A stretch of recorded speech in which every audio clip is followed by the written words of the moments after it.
شاہ جہاں شاہ دلاں شاہ زمن، آپ کے دم سے مہو سالو شب و دن صبح و شام، مصطفیٰ مجتبیٰ آپ خیر الورا۔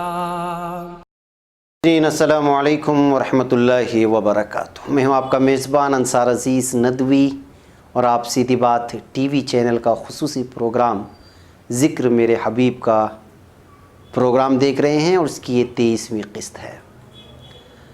ناظرین، گزشتہ ہفتے آپ نے دیکھا تھا کہ کیسے کعبے کی تعمیر کا کام شروع ہوا، تعمیر کی ابتدا میں اور تعمیر کے دوران کیا کچھ دشواریاں پیش آئیں، اور کس طرح کے واقعات، جو دلچسپ واقعات تھے، وہ آپ لوگوں کے سامنے رکھی گئیں۔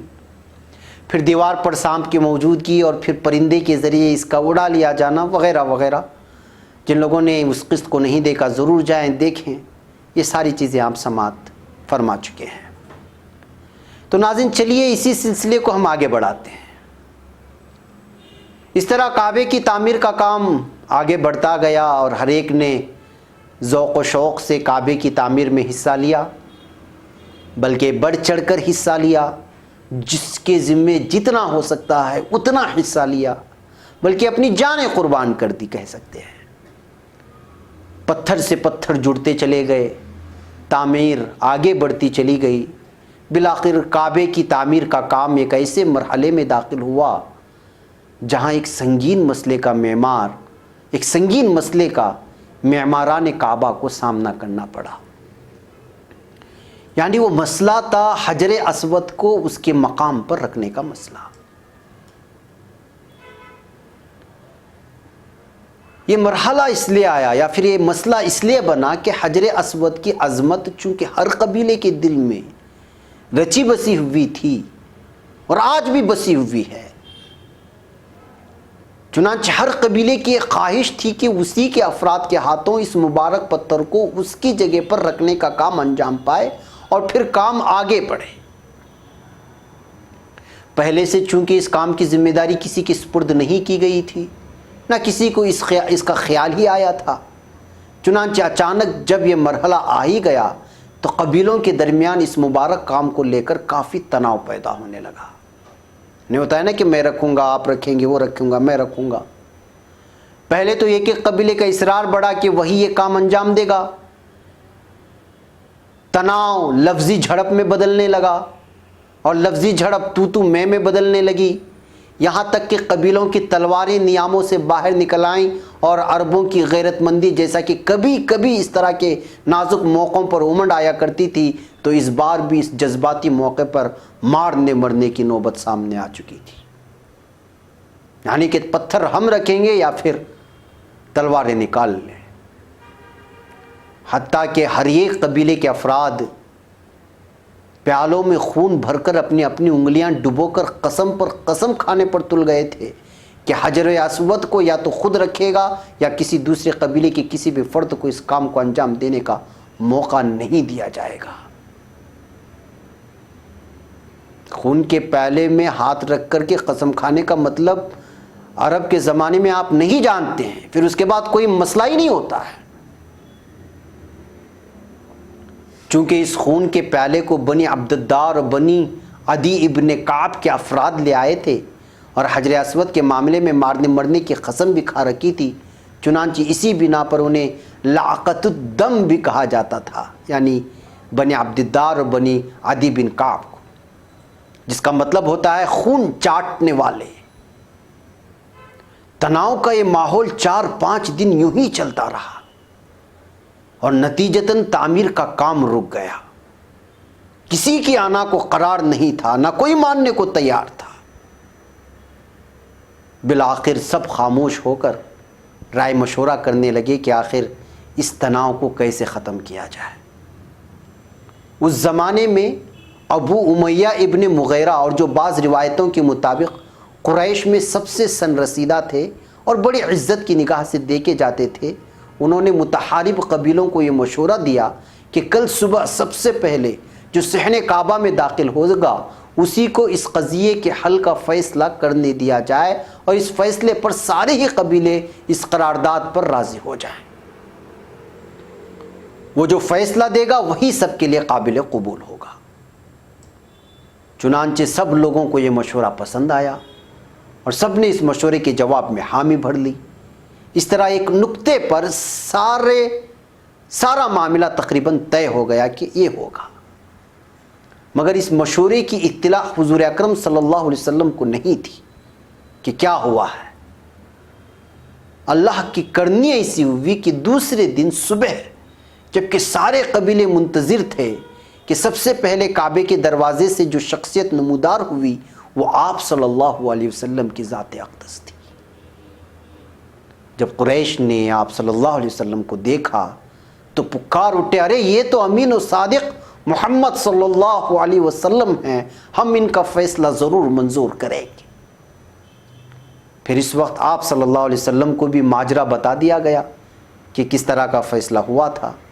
حسب توقع آپ صلی اللہ علیہ وسلم نے ایک ایسا فیصلہ سنایا کہ جسے سن کر سارے قبیلے حیرت زدہ بھی تھے اور خوشی کا اظہار بھی کرنے لگے تھے۔ نبی کریم صلی اللہ علیہ وسلم کا یہ فیصلہ سامنے آیا کہ آپ صلی اللہ علیہ وسلم نے ایک بڑی سی چادر کا انتظام کرنے کو کہا۔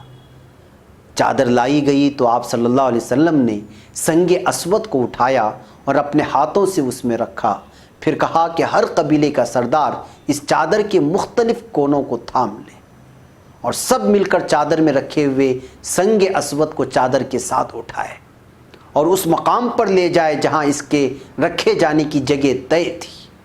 جب سارے قبیلے کے سردار اس کو مطلوبہ مقام تک لے آئے تو گویا سب کو محسوس ہوا کہ وہ اس مبارک کام میں برابر کے شریک ہیں، ہر آدمی اور ہر قبیلہ برابر کا شریک ہے۔